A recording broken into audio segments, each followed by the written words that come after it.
So that place over there, they call it Caerphilly Castle, but if you ask me, they should have called it Caerphilly Castle, because that's how you ought to act if you want to get across all these crumbling towers. You know what I'm saying? Last year, on our 30th wedding anniversary, we went to Wales with our sons who were visiting from the States. I had a very special quest in mind, one I had been wanting to do for many years.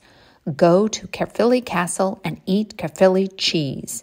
This video is a vlog of our day. Thankfully, I did a bit of advanced research before driving into the town expecting to buy the cheese there. Because not only is Caerphilly cheese no longer produced in Caerphilly, or even Wales, on the day we visited, the shop that usually sells it in town was all sold out. So thankfully, I was able to visit my very favorite cheese shop right in my town of Cheltenham to get the necessary cheese supplies. Here's my visit to the Cheeseworks, where my friends Ryan and Isaac gave us our provisions for the castle picnic. So I just told Ryan that I'm going to Caerphilly Castle, and he said, I was there yesterday. So I'm glad. He told me it still looks good. They still have a moat. They still have lakes. And here's the crackers we're getting. And there's my cheese. Exciting. Before entering the castle, we enjoyed our little Caerphilly cheese and cracker snack in view of the castle. It was the perfect way to kick off our explorations. Caerphilly Castle is the largest castle in Wales and the second largest in all of Britain, only exceeded by Windsor Castle, which we just visited last week. It was built in the 13th century as a defensive stronghold, and as you'll see in this video, it was a difficult castle to attack. It's also an architectural marvel, as you can see from its concentric ring of walls and towers.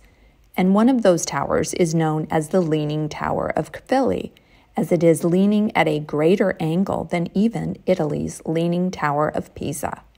I really wanted to visit a Welsh castle with my sons while they were here visiting because we have wonderful memories of visiting Wales and visiting castles when they were little boys. And so we decided to come visit Caerphilly Castle because it is such a huge castle. It's also not too far of a drive from our home in Cheltenham. We have been to a few Welsh castles with our sons over the years, but not this one. Because we're just being difficult, we tried to come in this castle from this bridge, but that is not a way to access the castle. I suggest you use the front entrance, unless you have a battering ram.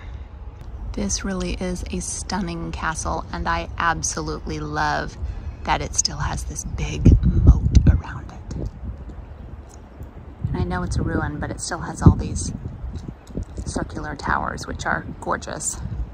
I know it's a little weird that we are walking in the castle from this direction, but actually walking around the castle this way gives a unique perspective because you see the moat and the lake, and you walk through on the ground in between the two.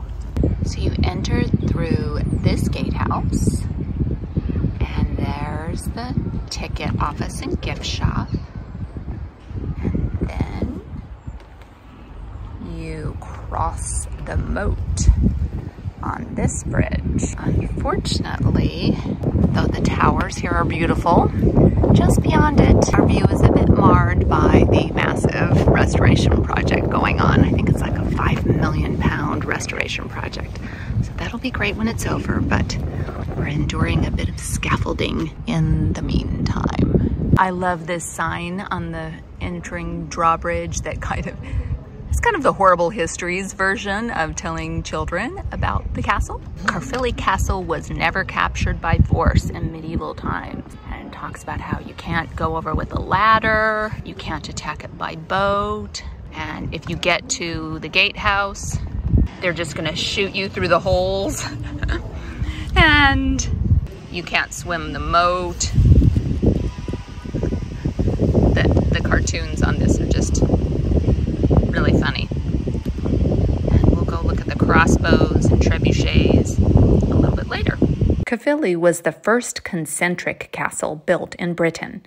The two sets of walls, one inside the other, in addition to being completely surrounded by water, gave it a strong advantage against those attempting to besiege it. King Edward I was jealous of Caerphilly Castle and sent James of St. George into Wales to build several castles, also in the new concentric style. His masterpiece was Beaumaris Castle, which I look forward to visiting one day. Wales has so many castles because this small country was a hotbed of conquests, border conflicts, and political rivalries, starting with the Norman conquest by William the Conqueror in the 11th century. Because Caerphilly is close to the English border, it was a key base of military operations during the battles of the Welsh marches. Caerphilly was built by Gilbert de Clare, Earl of Gloucester and Marcher Lord of Glamorgan, beginning construction in 1268. He's working hard to hold up this leaning Tower of Pisa here at Caerphilly Castle. As you can see, it really is leaning quite a bit, this tower. It looks rather unstable. So if you made it through the outer gate and came in this gateway to the castle, let's see if there's the place where they're gonna pour the boiling oil on my head. Yep, here we have these very sinister looking holes through which the boiling oil would be poured upon our heads as we tried to breach the castle. These cannonball-looking things are stone missiles or missiles that were found in various parts of the castle. I'm going to go look at the siege engines and weapons a bit later. But here is a model of a trebuchet. My favorite thing about visiting a castle ruin is just looking at all the little nooks and figuring out where the windows were and the ovens and the different stories of the living quarters. This window gives you a proper good area to get in there and shoot your arrows through that tiny little slit of window without taking any return fire.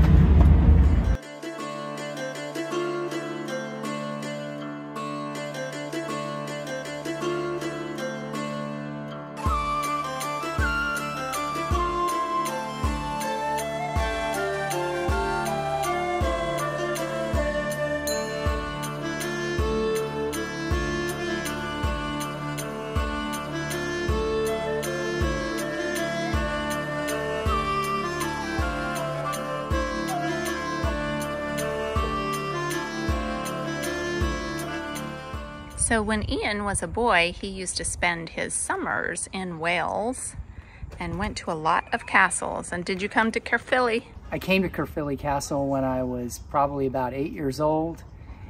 And this castle is really big, but of course then I thought it was a lot bigger. It is an impressive place. Fireplace. The great Gothic windows of the Great Hall.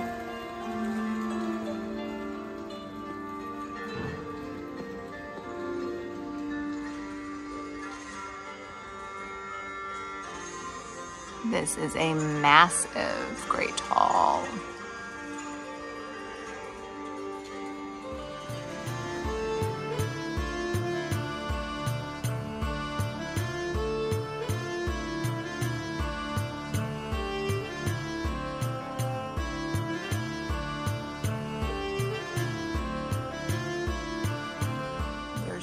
Where the beams were for the another floor. Here's the fireplace on the ground level, and then goes up to the fireplace on the next level, and the chimney. These are big windows. Of course, they were facing the inner courtyard, so they didn't have to worry about the defense. Now we're gonna go up this spiral staircase, and I am not going to film because I've already almost tripped and biffed it on the first step.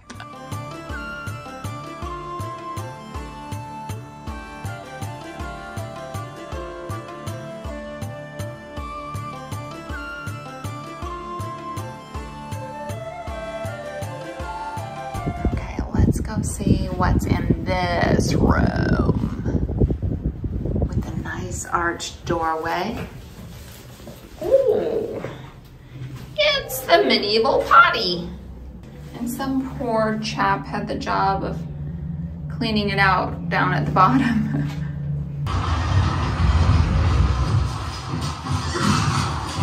Here's the murder holes that I showed from the bottom.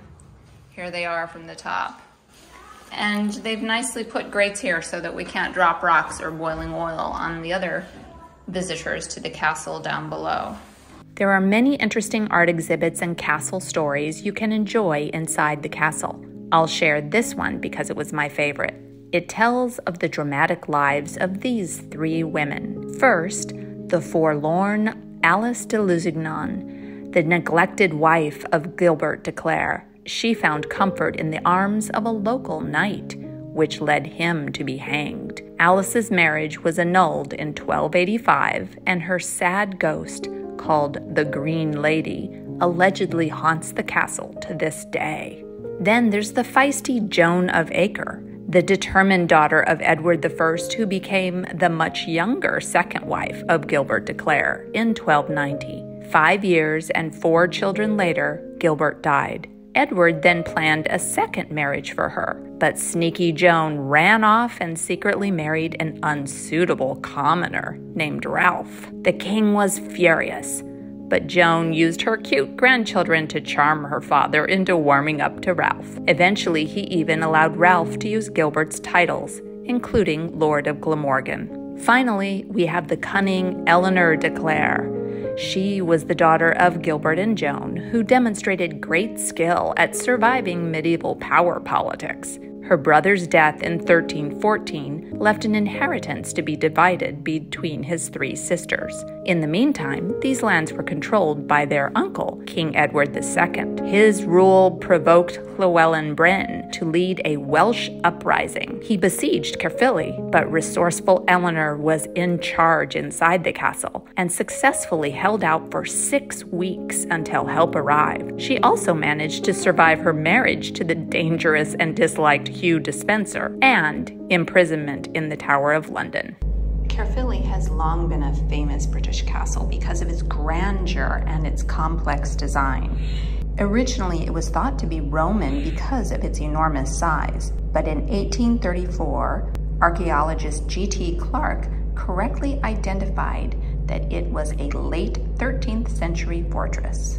So he's shooting his crossbow, and she's over here dropping rocks down the murder hole. What teamwork. This is so pretty. I love seeing the Welsh countryside. Just what a peaceful lake now, because you know, we're not like being sieged or anything. Let's go check out the siege engines. Here is the ballista, I don't know how you say it. Looks pretty dangerous.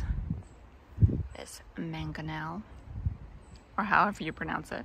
And now, the famous trebuchet. And this is a traction trebuchet called a Perrier. One last bit of the castle grounds I need to show you is the Dragon's Lair. This exhibit has an audio story that tells the tale of this dragon family. I'll share a snippet of the audio so you can hear the drama and the lovely Welsh accent. He cracked the egg open and wolfed it down.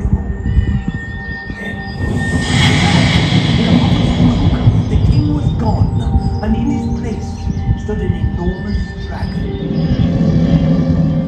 The dragon figures are well done, though a bit obscured by the very overgrown weeds when we visited.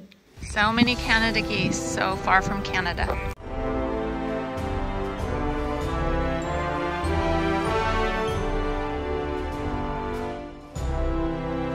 After all the castle exploring, we were feeling a bit peckish and decided to check out this Indian restaurant nearby, which had great reviews and a very appropriate name, Castle Gate. Here's what we ate. This is the lamb korma, pilau rice, that is some pretty pilau rice. That's what's left of the papadum. Lurgi masala is massive. Saleti bango. This is my paneer tikka masala. And the specialty, Slay the Dragon. Very appropriate for Wales. And also some yummy garlic naan. And finally, the chocoholics in the group had to try out this little pot of decadence known as the Castlegate Special Heaven in a Jar. Everything in the meal was delicious. We highly recommend. Thanks for joining us on our Welsh day trip. Now it's time to go back to England for more adventures. I hope you enjoyed this look around Caerphilly. Please stay tuned for an upcoming video about our recent visit to Windsor Castle, which is even bigger than Caerphilly. Also, please check out these videos of other adventures we've had in Wales. Again, thanks so much for watching, and do something good in the world today.